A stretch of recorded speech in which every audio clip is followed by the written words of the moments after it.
As-salamu alaykum and welcome back to my Ramadan preparation vlogs. In my last video, I began preparing the house for the blessings of Ramadan. I started deep cleaning the kitchen drawers and pantry, slowly moving through the rest of the house. Today, I want to share with you the food preparations I'm doing for Ramadan as a busy mum of 2 young children here in the UK. We start this video with grocery shopping. I dropped Haidar off at Sunday madrassa so Hurain and I can take a trip to the shops. I picked up fresh vegetables and fruits, then moved on to the pastry, which I'll be using to make pasties for the children. I also chose some yogurts. At suhoor time, I've always enjoyed a side of yogurt. Ammi says it helps with heartburn after eating a hearty paratha, which is true, but slowly I realized that eating a hearty paratha in the morning wasn't giving me enough energy. So I opted for lighter options, like oats with yogurt instead, which really lasts me the entire day.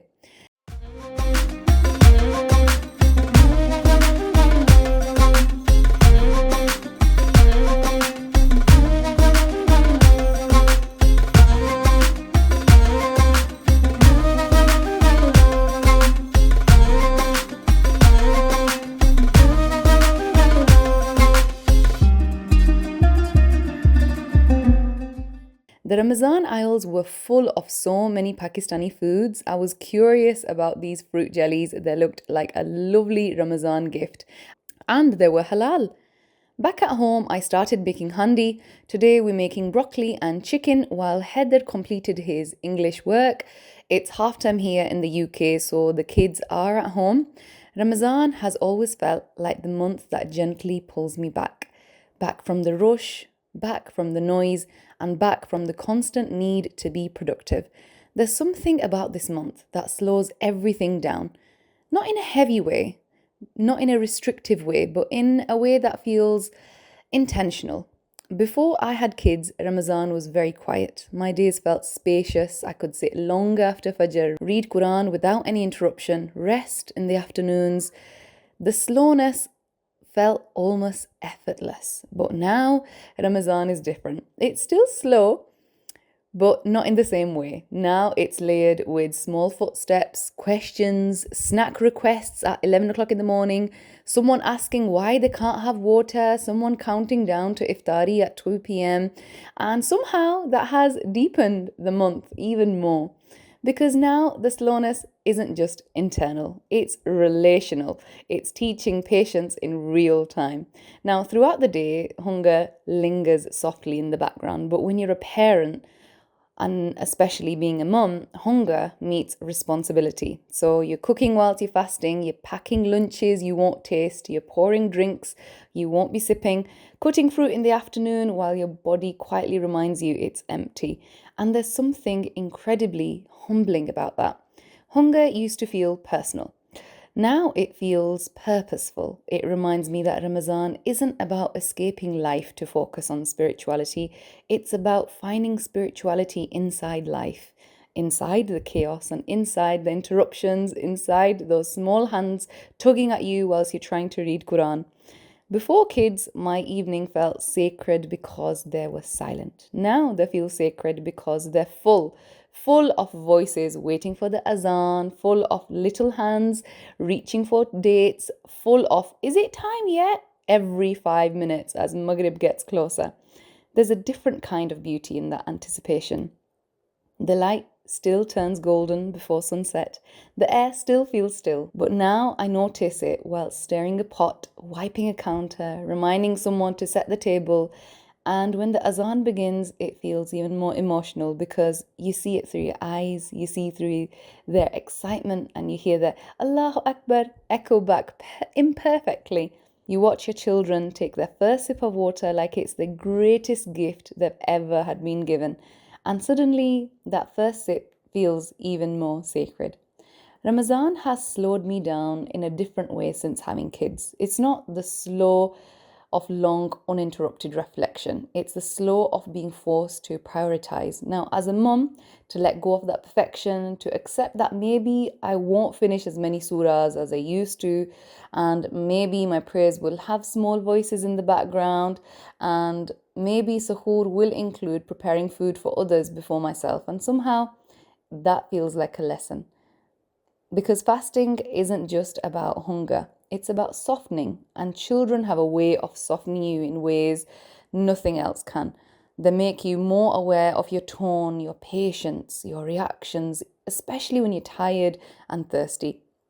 Now, before I can take a break after cooking, my children excitedly ask me to open the decor items I purchased for Ramadan. It's so important as Muslim parents living in the UK to decorate for Ramadan and really make the children excited about this holy month. Now, during Christmas, schools, homes, and shops are beautifully decorated months in advance, and our children see that and it pulls them closer to Western culture. So it's even more important that we help them feel attached to their religion. Now, my children and I decorated our hallway together and made a special dua for the Imam of our time, Imam Mahdi alayhi salam, and the children were so happy to see all the decor going up.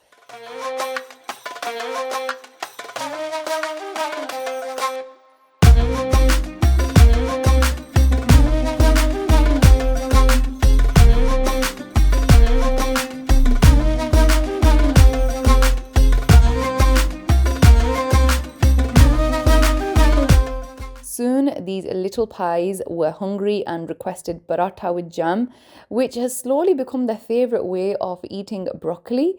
I don't know what it is, they just really enjoy eating it with the paratha and strawberry jam.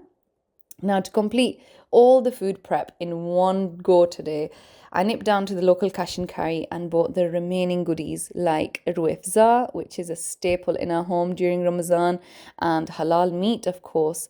So I bought chicken and lamb steaks and mixed lamb for curries and steaks. I washed them and portioned them into freezer bags.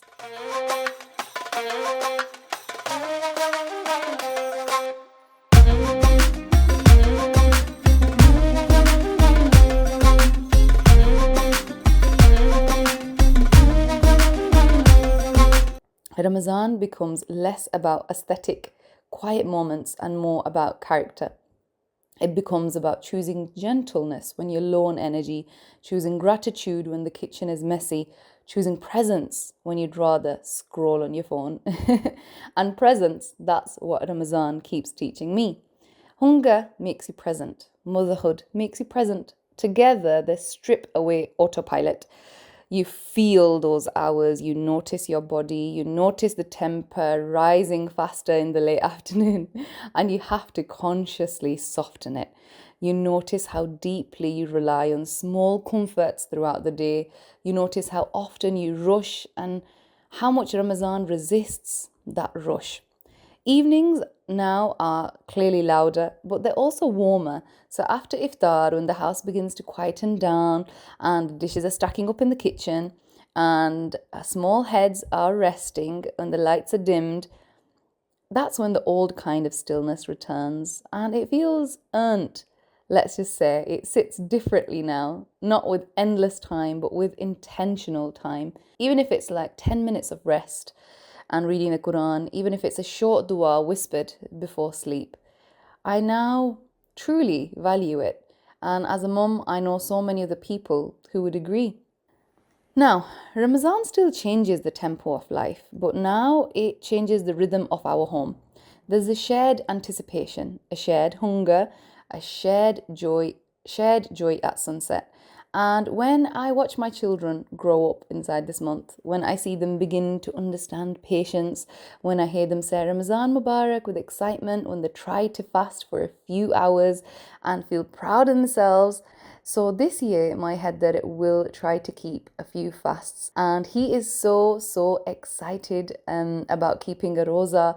And I realize Ramadan is no longer just transforming for me. It's shaping them. It's shaping our home. It's shaping the memories that they'll be carrying. And that in itself feels sacred in a completely new way. Ramadan used to feel like a stepping away from the world. Now it feels like building a world inside our home, one built on patience, gratitude, and shared meals. In a world that constantly pushes us to hurry, Ramadan teaches us to pause, even if that pause looks a little bit different now, a lot more messier and even louder. It's still holy, it's still gentle, it's still slowing us down in the best way. And maybe that's the beauty of it. Ramadan grows with you, it meets you where you are. And in every season of life, it teaches you how to live a more consciously, a little more gratefully, a little more softly.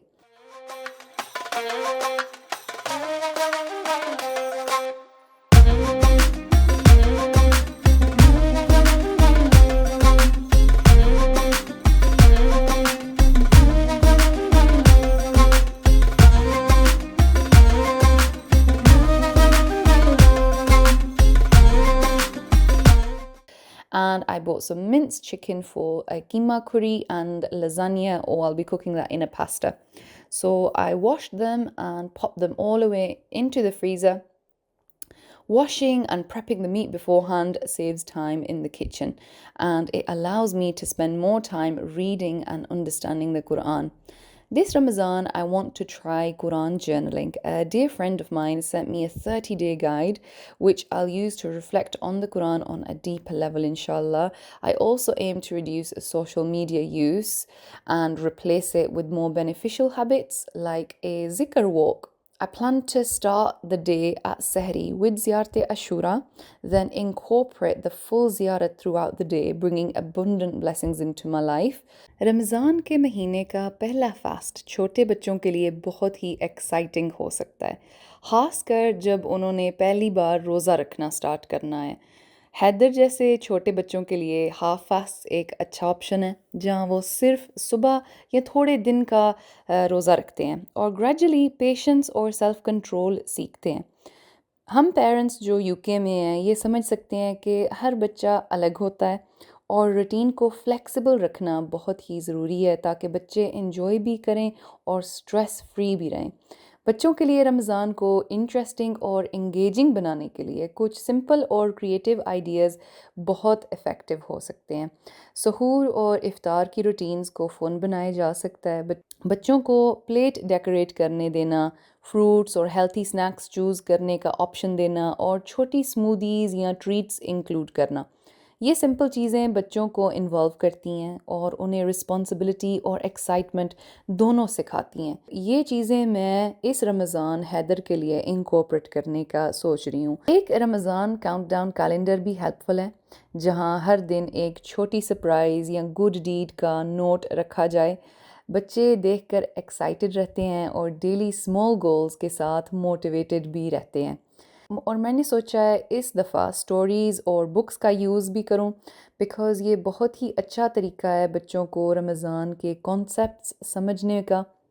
रोज़ाना 5 से 10 minute के लिए Ramzan themed stories सुनाई जा सकती हैं, जिसमें fasting, charity, kindness, gratitude ऐसे टॉपिक्स कवर होते हैं। ये स्टोरीज़ छोटी और इंटरेक्टिव हो सकती हैं, जिसमें बच्चे क्वेश्चन कर सकते हैं और अपने आइडियाज़ भी शेयर कर सकते हैं। साथ ही आर्ट्स और क्राफ्ट्स एक्टिविटीज़ मैं सोच रही हूँ हैदर और हुरैन के लिए, जैसे रमज़ान लंटन्स बनाना, गुड डीड्स जार या सिंपल ट्रेजर हंट्स। ऐसे एक्टिविटीज़ बच्चों के लिए रोज़ा और रमज़ान का मकसद को टैंजिबल और यादगार बनाते हैं। पेरेंट्स का एनर्जी सेविंग टिप्स को भी अपनी रूटीन में शामिल कर सकती हैं, ख़ासकर यूके जैसे मुल्क में जहाँ दिन लंबा होता है और किचन्स बिज़ी ही रहती हैं। बैच कुकिंग और स्लो कुकर का यूज़, एलईडी लाइट्स और नेचुरल लाइट का ज़्यादा इस्तेमाल और ऑनलाइन डोनेशंस या मॉस्क ट्रिप्स को प्लान करना छोटे स्टेप्स हैं जो एनर्जी बचाते हैं और रूटीन ईजी बनाते हैं। ये छोटी छोटी हैबिट्स पेरेंट्स को स्ट्रेस फ्री और एफिशिएंट बना देती हैं।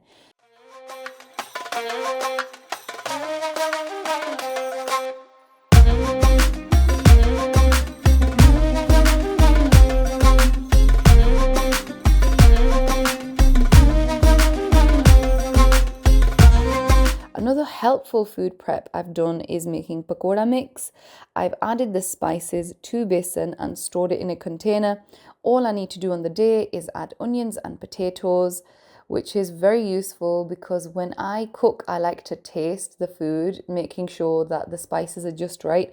And of course, when you have a rosa, you can't taste any of the food. So preparing this beforehand is always a win-win. एक और आइडिया ये है कि रमज़ान के दौरान फैमिली बॉन्डिंग एक्टिविटीज़ इंक्लूड की जाएं। बच्चे के लिए कुकिंग और इफ्तार प्रिपरेशन में पार्टिसिपेट करना, या फिर इवनिंग वॉक के दौरान स्मॉल गुड डीड्स या ग्रैटिट्यूड के बारे में बात करना, ये सब छोटी छोटी चीज़ें मीनिंगफुल एक्सपीरियंसेस क्रिएट करती हैं।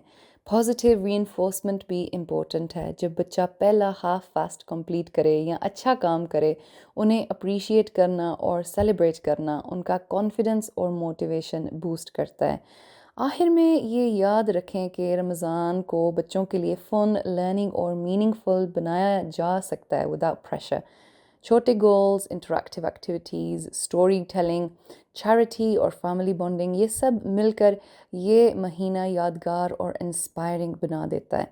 हर बच्चा अलग होता है, इसलिए पेशेंस और फ्लेक्सिबिलिटी ज़रूरी है, और एनर्जी सेविंग हैबिट्स फॉलो करने से पेरेंट्स का रूटीन भी इजी और सस्टेनेबल रहता है। इसी तरह ये महीना सिर्फ फास्टिंग का नहीं, बल्कि सीखने, देने और खुशी का महीना बन जाता है।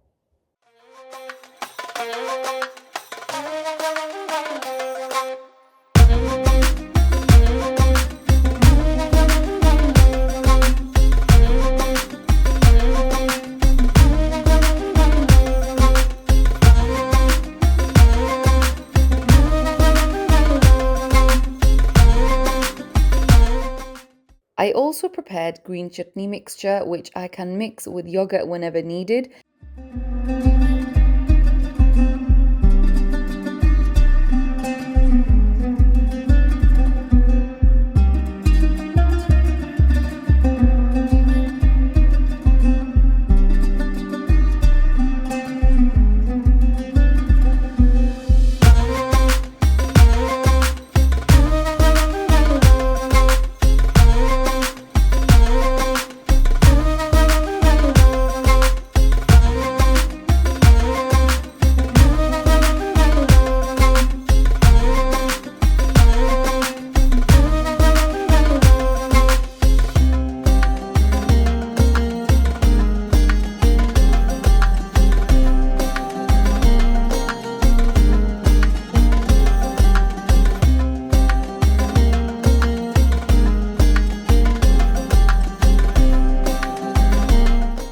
And washed and cut the coriander for garnishing curries. A small task, but definitely worth it. So for some of you, Ramadan has already started. Inshallah, our fast start on the 19th of February. So a big Ramadan Mubarak to all of you. May your fasts be accepted, your du'as answered, and your home filled with warmth and light. Wishing you a month of reflection, renewal, and quiet joy from the Ahmed family. See you in our next video. Keep us in your prayers and make sure to like, share, and subscribe. Allah Hafiz.